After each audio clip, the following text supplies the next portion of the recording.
Okay, today we're going to learn how to use the Ruby laser. And so first of all, you see it's a big giant machine, and you see there's a foot pedal, and you discharge the laser ultimately by stepping on the foot pedal here. So you put your foot in there and you'd step and it would discharge. This is on wheels, okay, and so we can move it to angle it a little better for access.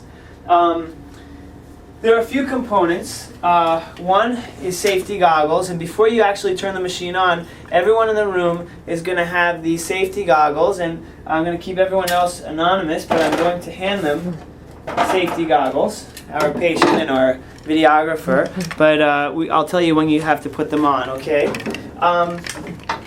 So there is a module card that you would put in, and hopefully it's already in the machine before. There's an on and off switch.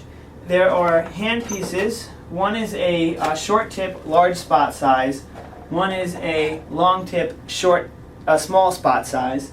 And the choice of those is going to be in the accompanying manual. So initially, everyone puts the goggles on, and I turn the machine on.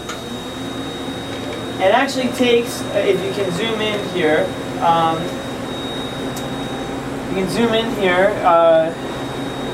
takes a couple of seconds for it to light up. And you see here that it's warming up. And basically this now will prompt you to do all the next steps. So here, when I open this up, you have the handle. And the handle is actually, it's stuck by a little latch to the back of this square thing. And this rotates on this axis and just fits back in here and clicks, and then you just pull it out. Okay, and now there's also this handle that you have to click it out of here and then click it out of here. And you have to keep in control because this wants to fly up and this wants to fly down.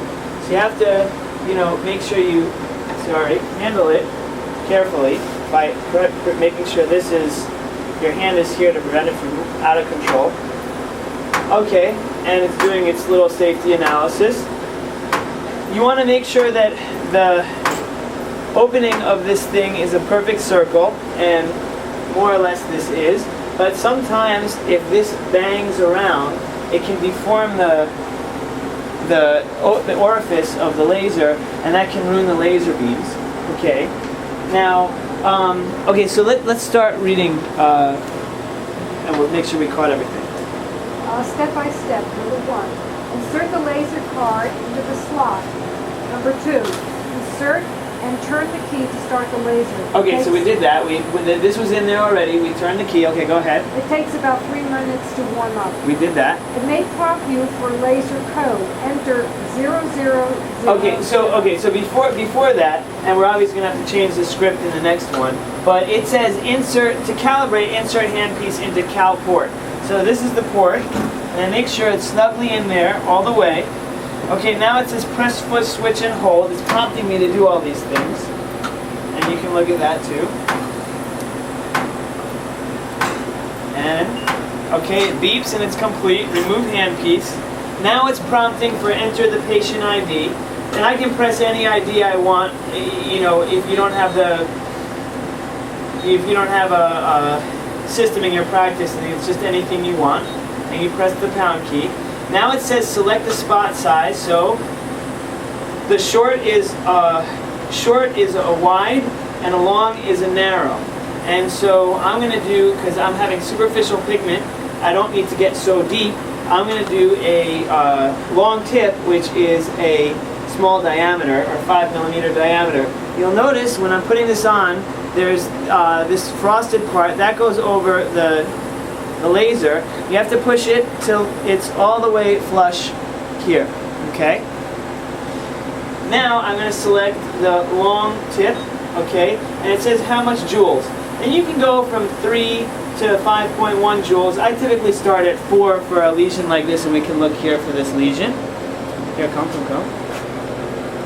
Okay, and so I'm going to select, here, go back to the laser. I'm going to select 4.0 and I press Fluence, okay? And it says how many shots I have left, and I'm using a long tip, and it says standby, okay? Now I'm going to press the standby and I'm going to make it ready because it toggles between standby and ready. And it's going to prompt me when it's ready. Okay, it's ready. So now I'm going to just put this. You'll notice, okay,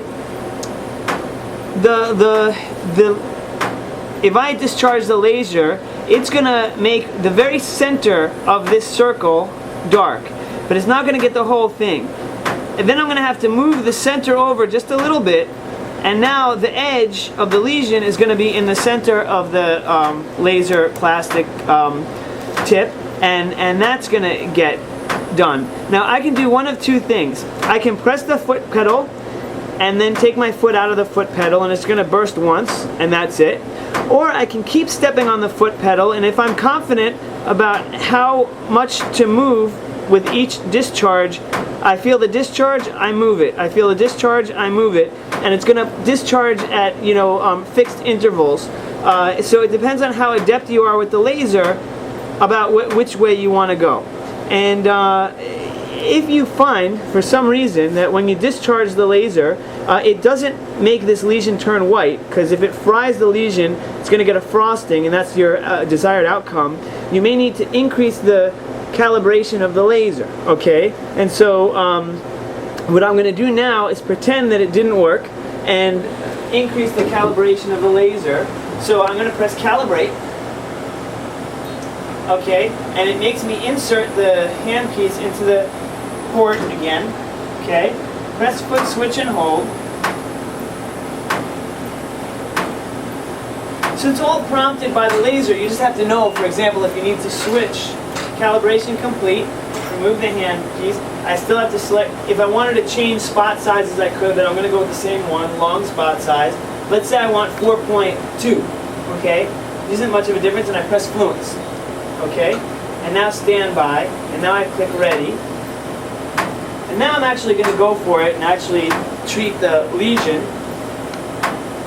And again, everyone's goggles are still on. That's very important, because if the laser hits the pigment in your eye, then you can have serious issues. Okay, so it's ready. So now, if it were on standby and I press the foot switch, nothing happens. But it's ready and I press the foot switch, something's going to happen. So now I have to warn the patient that you're going to feel a zap.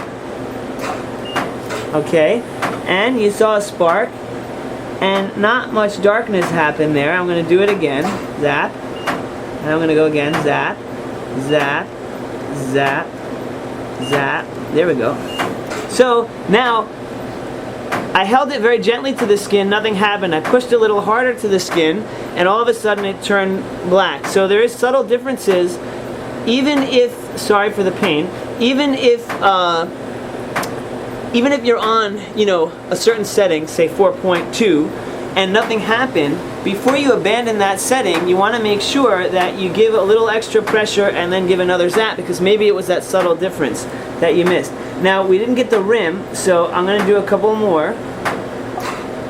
Zap, okay, and a couple more. See, now notice the rim is in the center. Can you see that? Mm-hmm. Zap and zap. I wasn't quick enough there. Last one.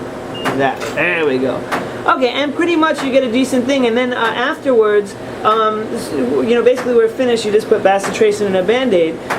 If you didn't get a complete clearing of the lesion, of course you can do this again. So now the question is, I think that we got everything, yeah? So, I mean, the script is actually not so important. Okay, so aftercare is just bacitracin and emollients. I think we're done. Thank you. Okay, so one more point, I apologize. We finished our procedure. You go back to the laser. Well, it was on ready when we were working with it, okay? You go back to the laser, and since it's ready, please wait. It's ready. Now you want to put it to standby, so now it's safe and it doesn't accidentally discharge. Then you can go ahead and turn the key and take this off. And this, it's not a sharp, but you dispose of it and not reuse it. Okay, now we're done.